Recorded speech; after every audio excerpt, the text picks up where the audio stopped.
Good morning, Bright Eyes. How y'all doing? Listen, I've got a theoretical question for you. Is it more rude when you're camping in an area where there's other campers to keep on talking well past sunset? Or would it be more rude to stand outside their tents the day after and do this monologue then so that they understand the point? In the first scenario, the other hikers are trying to get over a ridge line early enough so that they don't get hit by lightning. So any more sleep that they can get is good. The second scenario, I considered doing it myself, but I said no. So anyways, I'd like your opinion on the matter, but there's such a thing called hiker midnight. And generally that means if you're camping in an area where there's other campers around, once the sun sets, you should be getting down. You should not be staying up. It's 9:45 at night and you're still going. So I had to tell them something about that. And I always wonder if I should preemptively talk to the leaders of the group, like at 8 o'clock or something. Hey, when are you guys planning on toning it down? I didn't do that, so maybe that's the problem. I don't know if I should do it in the future. Anyways, it's time to stop blabbing and it's time to start hiking. I got to get over that ridge today. Happy trails.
Hello again.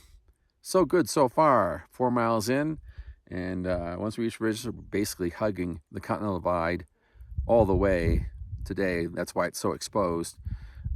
This spot, this junction, is the southern end of the Creed Cutoff, which is used by a lot of thru hikers for two different reasons. Going northbound, it's just still a lot of snow in June, and so you can miss a lot of the snow by taking a straight direct route through Creed to get to the San Luis Pass on the north end. For the southbounders, it's usually the end of September and the racing winter, and snow is coming. So in order to get out of Colorado fast before they get snowed on, they take this as well. For those southbounders, an alternative they could consider a variation of the Creed cutoff. I'll discuss later today. But otherwise, I'm just going to stick to the red line, the Continental Divide Trail, because I'm a lasher. Also, just recently on this northbound strike, it's not northbound anymore. I'm going west, and I'll be going west for a long time because the Continental Divide and the trail swing around the headwaters of the Rio Grande, and the Rio Grande actually heads west at this point. So that's why the big runaround and the cutoff. In the meantime, we're going to get going because it's so beautiful out, and I don't want to be on the ridge too long. So happy trails.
Dancing on the Divide. What a trip. It was great. A lot of its ups and downs, but so beautiful. And now I'm back at the exact same spot I was at 17 years ago when I was doing my Creed Silverton Loop. This is the point of the alternate to the Creed cutoff that I was telling you about. Now, if you're southbound, you would come south from Creed along the Deep Creek Trail. You basically have to follow that Deep Creek all the way up. And then you take roads down, or maybe trails, down to North Lime Trailhead. From there, the real Creed cutoff would bear left down the Roaring Fork Trail, but you should take, it's either going to be called the Deep Creek Trail or the Mount Fisher Trail, because this is the Mount Fisher alternate, and it takes you on that beautiful ridgeline, or you can go on the side of the ridgeline. There's good camping along the way.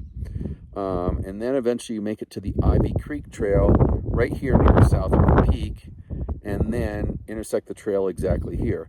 If you do that, then you can go south on the Continental Divide Trail and go down mostly, and get those 5 miles that you would have missed if you took the other alternate, the normal Creed alternate. So I hope that's not too confusing. Anyways, we're pretty much done for the day. It's all downhill from here to Piedra Pass, just a few miles, so I'm psyched. But it's time to call it quits soon. All right, happy trails.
Lodging acquired for the evening. And more significantly, in the same exact spot I camped 17 years ago when I did the Silverton Creed Loop, 2-week backpack.